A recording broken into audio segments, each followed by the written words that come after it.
Good morning বন্ধুরা, আশা করি আপনারা সকলে খুব ভালো আছেন এবং সুস্থ আছেন। আজকে আবার একটা নতুন রেসিপির মাধ্যমে কুকস এন্ড কম্প্যানিয়নে আপনাদের সবাইকে স্বাগত জানাচ্ছি। বন্ধুরা, আজ আমি আপনাদের বানিয়ে দেখাবো দুর্দান্ত স্বাদের মাছের চপের রেসিপি। এই মাছের চপ বানানো একটু সময় সাপেক্ষ হলেও একবার শিখে যাওয়ার পর আপনাদের আর দোকান থেকে কিনে খেতে মন চাইবে না, যদিও কিছু কিছু দোকান ব্যতিক্রমের লিস্টেই থাকবে।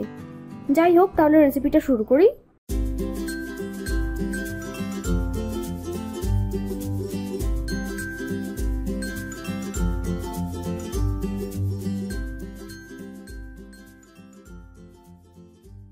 প্রথমেই আমি মাছগুলো সেদ্ধ করার জন্য জল দিয়ে দিচ্ছি। আমি এখানে বড় সাইজের চর্বিযুক্ত ট্যাংরা মাছ ব্যবহার করেছি। আপনারা চাইলে যে কোনো ধরনের কম কাঁটাযুক্ত মাছ ব্যবহার করতে পারেন। মাছটা সেদ্ধ করার সময় সামান্য নুন, হাফ টিস্পুন হলুদ গুঁড়ো আর 1 টিস্পুন ভিনিগার দিয়ে দিচ্ছি। এটা দিলে মাছের মধ্যে থাকা আঁশটে গন্ধটা খানিকটা কমে যাবে। এবার ঢাকা দিয়ে 15 মিনিট সেদ্ধ করে নেব। 15 মিনিট পর আমি দেখাচ্ছি, মাছটা কিন্তু যথেষ্ট ভালোভাবে সেদ্ধ হয়ে গেছে। এখন মাছটাকে ঠান্ডা করে ভালো করে এর কাঁটাগুলো বেছে নিতে হবে। এই দেখুন, মাছগুলো আমি ভালো করে বেছে নিয়েছি। মাছ বাছাটা আর আপনাদের দেখালাম না। আচ্ছা, এবার কড়াই 2 টেবিল স্পুন সর্ষের তেল দিয়ে তেল গরম হলে পেঁয়াজ কুচিগুলো দিয়ে দেব। এখানে আমি দুটো বড় সাইজের পেঁয়াজ একদম ছোট ছোট করে কুচি করে নিয়েছি। পেঁয়াজের কাঁচা ভাবটা চলে যাওয়া অবধি ভেজে নিতে হবে।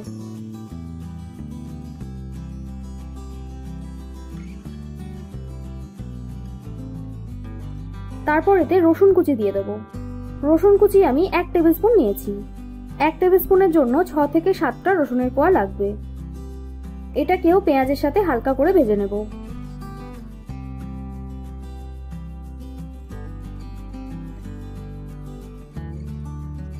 রসুনের কাঁচা ভাবটা চলে গেলে 1 টিস্পুন আদা কুচি দিয়ে দিচ্ছি। তারপর আদাটাকেও পেঁয়াজ রসুনের সাথে ভালো করে ভাজবো।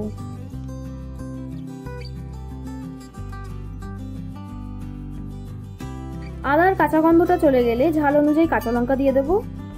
আমি এখানে 10 থেকে 12টা কাঁচা লঙ্কা নিয়েছি।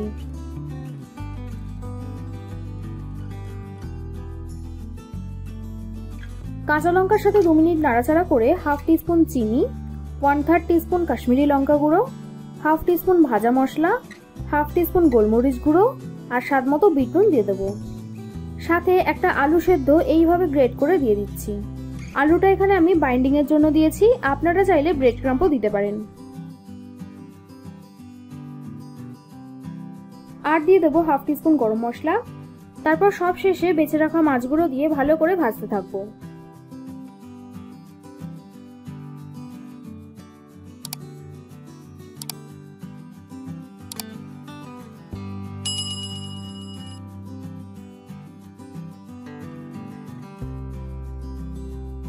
আর হ্যাঁ, 1/3 টিস্পুন হলুদ গুঁড়োও দিতে হবে। এবার এটাকে ততক্ষণ ভাজবো যতক্ষণ না মাছের রংটা চেঞ্জ হয়ে লালচে হয়ে আসছে। ভাজার সময় 1 মুঠো ধনেপাতা কুচি দিয়ে দেব।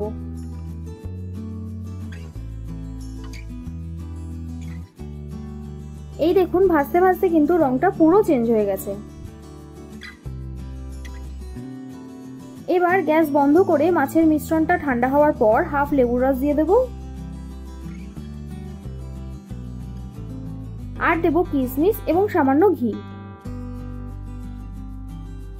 তারপর এটাকে ভালো করে মিশিয়ে সম্পূর্ণভাবে ঠান্ডা করে নেব।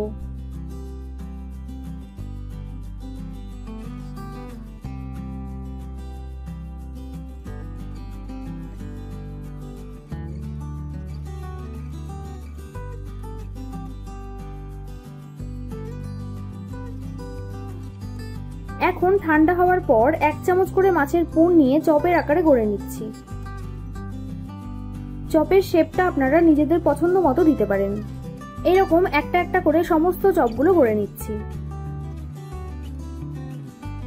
আপনারা হয়তো খেয়াল করবেন, আমি কিন্তু মাছের স্কিনটাও চপের মধ্যে ব্যবহার করেছি। এটা আপনারা চাইলে ফেলেও দিতে পারেন।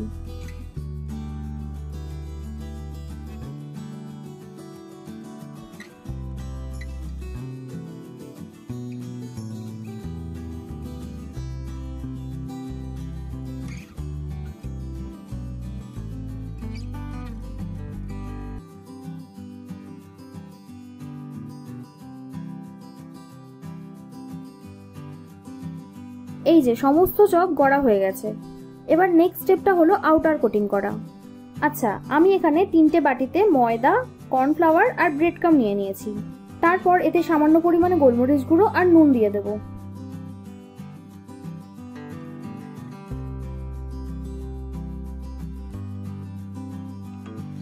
এবার সবকিছু ভালো করে মিক্স করে নিচ্ছি।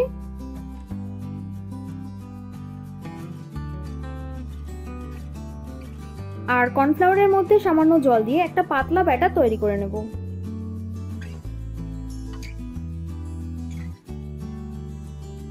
এখন একটা করে চপ নিয়ে প্রথমে ময়দায় কোট করব, তারপর কর্নফ্লাওয়ারের ব্যাটারে ভালো করে কোট করে ব্রেড ক্রাম্পে দিয়ে দেব। এবার চেপে চেপে ব্রেড ক্রাম্পটা চপের গায়ে লাগিয়ে নিতে হবে। এই দেখুন, ঠিক এইভাবে।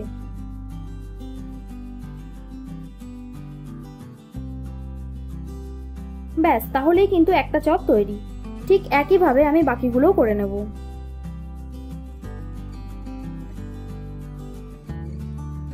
এই যে ব্রেড ক্রাম্বটা দেখছেন, এটা কিন্তু আমি বাড়িতেই বানিয়েছি। আপনারা যদি এটা বানানোর প্রসেসটা দেখতে চান তাহলে আমাকে কমেন্ট করে অবশ্যই জানাবেন। আর হ্যাঁ, এই কর্নফ্লাওয়ারের ব্যাটারটার বদলে আপনারা ডিমও ব্যবহার করতে পারেন।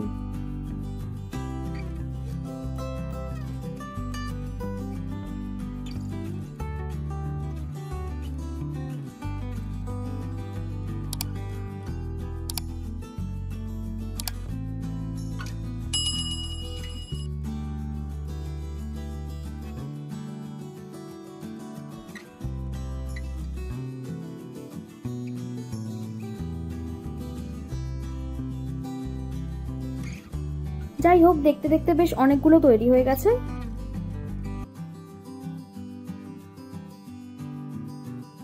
আপনারা চাইলে চপগুলোকে এইভাবে এয়ারটাইট কন্টেনারে স্টোর করেও রাখতে পারেন।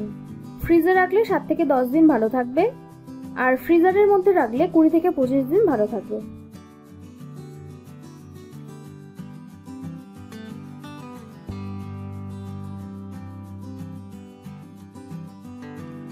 আচ্ছা, এবার চপগুলো ভেজে নেওয়ার পালা। তার জন্য কড়াই বেশ অনেকটা পরিমাণে রিফাইন তেল দিয়ে দেব। তারপর তেল গরম হলে একটা একটা করে চপগুলো দিয়ে দেব।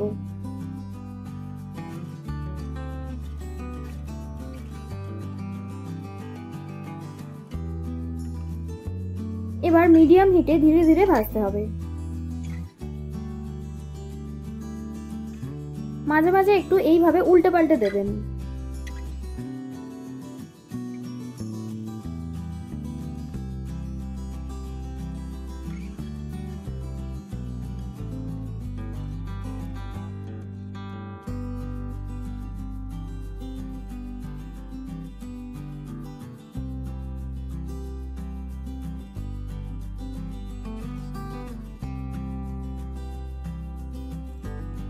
এই দেখুন, মাছের চপগুলো কি সুন্দর ভাজা হয়ে গেছে।